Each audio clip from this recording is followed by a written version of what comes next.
ساتویں شرط اور آخری شرط کہا المحبۃ المنافیۃ للبغض والکراہیہ۔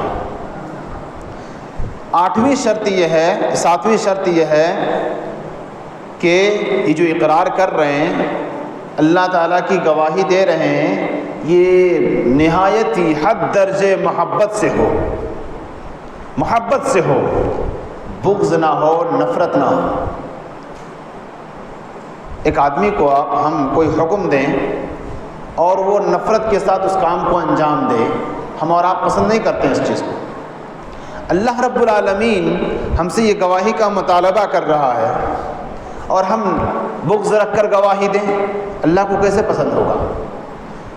ہم اللہ رب العالمین کے لیے عبادت میں کھڑے ہوتے ہیں بغض کے ساتھ، دل نہیں چاہتا ہے، آ جاتے ہیں تاکہ لوگ ہمیں بے نمازی نہ کہیں، آ جاتے ہیں کسی طرح، بغض ہے، نفرت ہے، محبت نہیں ہے، کیونکہ محبت جب ہو جاتی ہے جس چیز سے، اس چیز کے لیے آدمی مر مٹنے کو تیار ہو جاتا ہے۔ اگر اللہ رب العالمین کی محبت نہ ہو، جو محبت ہونی چاہیے، آدمی بہت سارے اعمال کو انجام نہیں دے سکتا ہے، بہت سارے اعمال کو۔ اگر اللہ تعالیٰ کی محبت نہ ہو، ایک آدمی جنگ کے میدان میں کیسے کود سکتا ہے؟ کس کے لیے جا رہا ہے؟ جنگ کے میدان میں کوئی کود رہا ہے، کس لیے جائے گا وہ؟ اگر اسے یہ یقین نہ ہو کہ میں جو جنگ میں جا رہا ہوں یہ اللہ کا حکم ہے، اپنے محبوب کے حکم میں آدمی کہیں بھی کودنے کے لیے تیار ہو جاتا ہے۔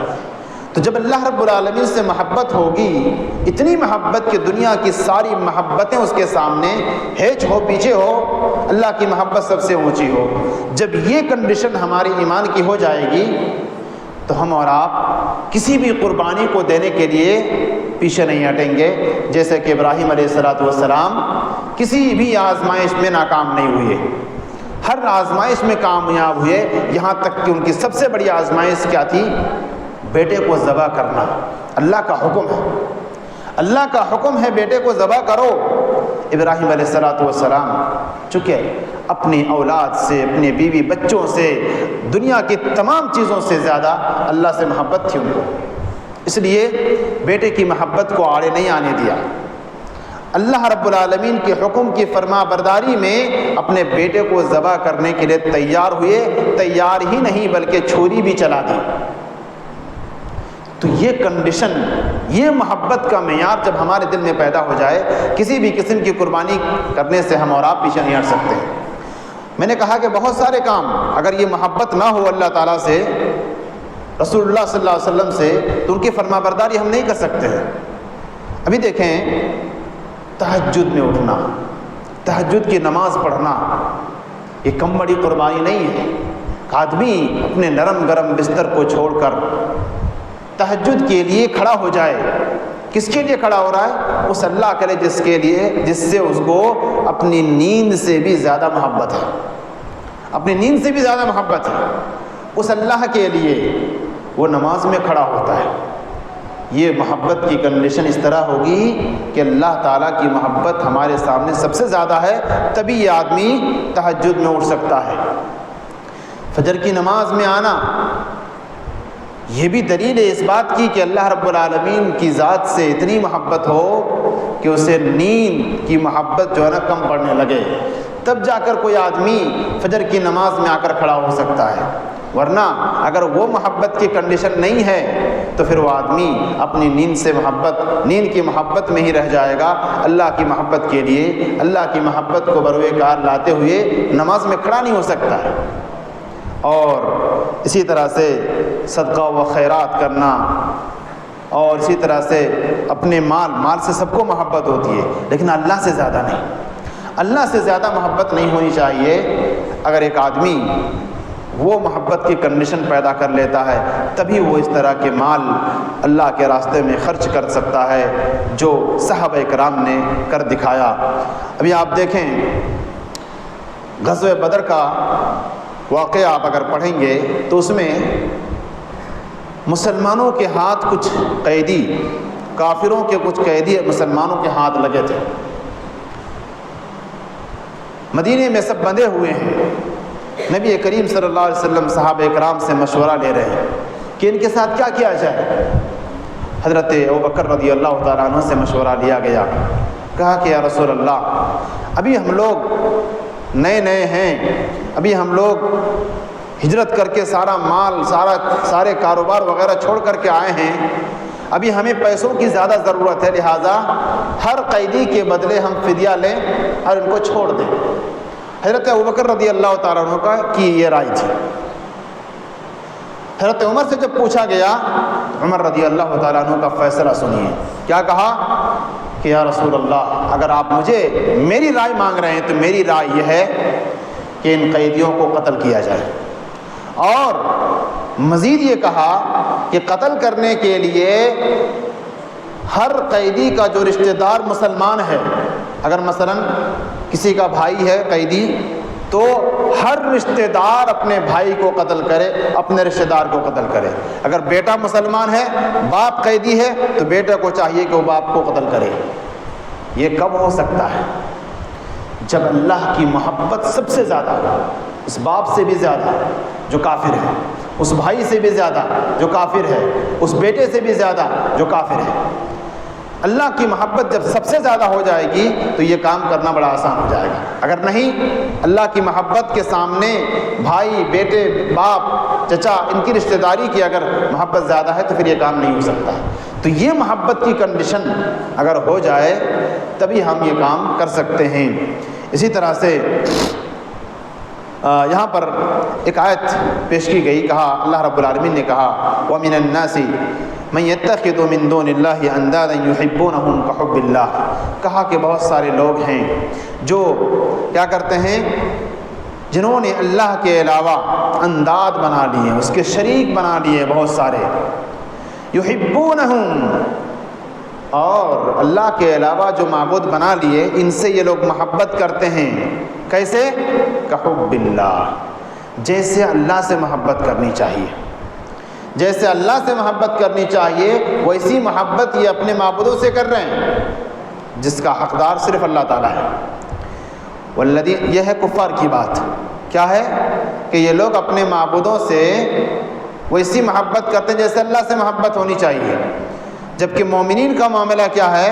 والذین آمنوا اشد حبا للہ، مومنین کا معاملہ ہے کہ یہ لوگ اللہ رب العالمین سے سب سے زیادہ محبت رکھتے ہیں، جس کے نمونے آپ کے سامنے کچھ پیش کیے گئے۔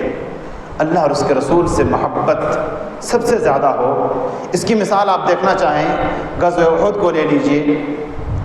جب نبی کریم صلی اللہ علیہ وسلم کو سب گھیر لیا، دشمنوں کے حملے ہو رہے ہیں نبی صلی اللہ علیہ وسلم کو مارنے کے لیے، صحابہ کرام کی ایک جماعت آ کر آپ کو گھیر لیتی ہے، تیر آتی ہے، صحابہ اپنے سینے کو آگے کر دیتے ہیں، کسی کے سر پہ تیر جھنس جاتی ہے، کسی کے سینے پر تیر آ جاتی ہے۔ یہ رسول سے نہایت درجہ، حد درجہ محبت کی دلیل ہے۔ اگر وہ محبت نہیں ہوتی تو یہ کام نہیں ہو پاتا ان سے، کہ تیر آ رہی ہے، نبی کو نہ لگے مجھے لگ جائے۔ یہاں تک کہ ایک صحابی کے بارے میں آتا ہے کہ تیر آئی، ان کی آنکھ میں وہ تیر چلی گئی، آنکھ میں وہ تیر چلی گئی، آنکھ پھوٹ گئی ان کی۔ تو یہ محبت جب رسول سے ہو تو آدمی اس رسول کی اطاعت کے لیے اپنی ہر چیز کو قربان کر دے گا۔ اللہ سے اگر اس طرح کی محبت ہو، اللہ کے لیے ہر چیز وہ قربان کر دے گا، کوئی اسے پرواہ نہیں ہوگی۔ اس کے بعد ایک حدیث یہاں پر پیش کی گئی، کہا کہ وقال نبی صلی اللہ علیہ وسلم ثلاث من کن فیہ وجد حلاوۃ الایمان، تین ایسے آدمی ہیں اگر تین یہ خصوصیت، تین خوبی اگر کسی کے اندر پائی گئی تو سمجھ لیں کہ اس نے ایمان کی مٹھاس کو پا لیا۔ اللہ تعالی ہمیں ان تین لوگوں میں سے بنائے۔ پہلی صفت کہا کہ ان یکون اللہ ورسولہ احب الیہ مما سواہما، جو بات ابھی بتائی گئی کہ اس کے نزدیک اللہ اور اس کے رسول کی محبت ان دونوں کے علاوہ، یعنی اللہ اور اس کے رسول کی محبت دنیا کی تمام چیزوں سے زیادہ ہو، دنیا کی تمام چیزوں سے زیادہ محبت کس سے ہو؟ اللہ اور اس کے رسول سے ہو۔ یہ خصوصیت اگر کسی کے اندر پائی گئی تو سمجھ لیں کہ اس نے ایمان کی مٹھاس کو پا لیا۔ اور دوسرا آدمی ان یحب المرء لا یحبہ الا للہ، کہ ایک آدمی کسی سے محبت کرتا ہے، کسی آدمی سے محبت کرتا ہے، اس کی محبت کا دار و مدار اللہ کی محبت ہے۔ اگر وہ سامنے والا اللہ کی اطاعت و فرما برداری کرنے والا ہے، ٹھیک ہے، اس سے محبت کریں گے کیونکہ وہ اللہ کی اطاعت کرنے والا ہے۔ اگر سامنے والا اللہ کی نافرمانی کر رہا ہے، آپ نے سمجھایا اسے، نہیں سمجھا، وہ اپنی نافرمانی پہ اڑا ہوا ہے، مثلا شراب کا عادی ہے، جوا کا عادی ہے، آپ چاہتے ہیں کہ ان کے ساتھ اٹھنا بیٹھنا ہو آپ کا، آپ انہیں سمجھائیں، سمجھ جاتا ہے، توبہ کر لیتا ہے، اللہ کی اطاعت کی طرف آ جاتا ہے، محبت کی جائے گی۔ ورنہ چونکہ وہ اللہ کی نافرمانی کر رہا ہے، اس لیے اس سے محبت نہیں کی جائے گی۔ اللہ کے لیے محبت، اللہ ہی کے لیے بغض رکھنا، یہ خصوصیت اگر پائی گئی تو سمجھ لیں کہ اس نے ایمان کی مٹھاس کو پا لیا۔ وَأَن يَكْرَهَ أَن يَعُودَ فِي الْكُفْرِ كَمَا يَكْرَهُ أَن يُقْذَفَ فِي النَّارِ، اور ایک آدمی کفر کی طرف پلٹنے کو ناپسند کرے، ویسے ہی ناپسند کرے جس طرح سے ایک آدمی کو آگ میں ڈالا جائے، کوئی پسند کرے گا؟ آگ میں ڈالا جائے کوئی پسند کرے گا؟ نہیں کرے گا۔ تو جس طرح آگ میں کودنا ناپسندیدہ ہے، اسی طرح کفری اعمال یا کفر کی طرف پلٹنا اس کو ایسے ناپسند ہو تو گویا کہ اس آدمی نے ایمان کی مٹھاس کو پا لیا۔ دیکھیں، ایک آدمی 50 سال 60 سال پابندی کے ساتھ 5 وقت کی نماز پڑھتا ہے، یہ کم بڑی قربانی نہیں ہے، یہ اسی وقت ہو سکتی ہے جب وہ آدمی اللہ سے محبت کر رہا ہے، ورنہ اتنا کنٹینیو کے ساتھ عمل کرنا یہ کیا ہے، بڑی بھاری بات ہے۔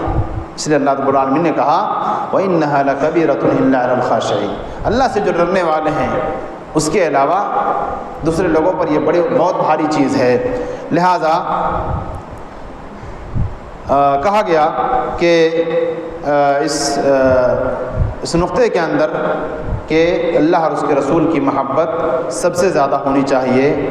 اور دیکھیں، یہی وجہ ہے کہ ایک ماں اگر اپنے اولاد سے کتنی محبت کرتی ہے، اپنے سے زیادہ اپنے اولاد سے محبت کرتی ہے، یہی وجہ ہے کہ وہ ماں اس بچے کو جب وہ بچہ پیشاب کر دیتا ہے اس جگہ وہ جو بھیگ جاتی ہے، وہ جگہ وہ بھیگے پہ خود سو جاتی ہے، اپنے بچے کو سوکھے پہ سلاتی ہے۔ اگر ماں اپنے بچے سے اپنے سے زیادہ اگر محبت نہیں کرے گی تو یہ کام نہیں کر پائے گی۔ یہی بات ہے کہ اگر ہم اور آپ اللہ رب العالمین سے تمام چیزوں سے زیادہ اگر محبت نہیں کر پاتے ہیں تو یہ ساری قربانیاں، یہ ساری چیزیں ہم اور آپ نہیں کر سکتے ہیں۔ تو یہ تھی ہماری 7ویں شرط اور آخری شرط، اور اس شرط کو یاد کرنے کے لیے ایک شعر یہاں پر حافظ حکمی رحمہ اللہ فرماتے ہیں: العلم والیقین والقبول والانقیاد فدر ما اقول والصدق والاخلاص والمحبہ وفقک اللہ لما احبہ۔ کہا کہ علم، یقین، قبول، انقیاد اور صدق، اخلاص اور محبت، جو اس کو یاد کرنا چاہتے ہیں اس کو یہ شعر یاد کر لینا چاہیے، تاکہ اس شعر کے اندر ان 7 شروط کا ذکر ہے۔ اور ایک نقطے کی طرف میں اشارہ کر کے اپنی بات ختم کروں گا۔ یہ جو باتیں بتائی گئی، 7 شروط بتائے گئے، ضروری نہیں کہ ایک عام آدمی کیا کرے، اس کو یاد کرے تبھی کہہ سکتا ہے کہ ہم اس پر عمل کر رہے ہیں۔ نہیں، آپ اقرار کر رہے ہیں، سچے دل سے کریں، یقین کے ساتھ کریں، آپ کو اس کی جانکاری ہونی چاہیے، آپ اس کو قبول کریں، اللہ کا کوئی بھی فیصلہ آ جائے، رسول کا کوئی فیصلہ ہو، آپ کے خلاف ہی کیوں نہ ہو، آپ اس کو مانیں۔ یہ سارے جو تقاضے ہیں اس کو اگر آپ پورا کر رہے ہیں تو گویا کہ آپ اس میں کامیاب ہیں، ہم سب کامیاب ہیں۔ اللہ رب العالمین سے ہم آخر میں دعا کرتے ہیں کہ اللہ رب العالمین ہم تمام لوگوں کو ان شروط کے مطابق اپنی زندگی کو گزارنے کی توفیق عطا فرمائے، کلمہ توحید کو صحیح طریقے سے سمجھنے اور اس کے مطابق عمل کرنے کی توفیق عطا فرمائے۔